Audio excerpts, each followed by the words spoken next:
PCOD మరియు PCOS మధ్య ఉన్న అసలైన తేడాల గురించి ఈ రెండు హార్మోన్ల అసమతుల్యత వల్లే వచ్చే సమస్యలే అయినా చాలామంది ఇవి రెండు ఒకటే అని కన్ఫ్యూజ్ అవుతుంటారు. కానీ నిజంగా అవి ఒకటేనా? మొదటగా లక్షణాలతో ప్రారంభిద్దాం. పీసీఓడి అంటే పాలిసిస్టిక్ ఓవేరియన్ డిసీజ్ అనేది చాలా కామన్ సమస్య.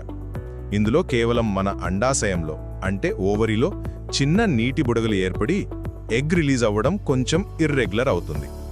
ఇది చాలా మైల్డ్ ప్రాబ్లం అండి.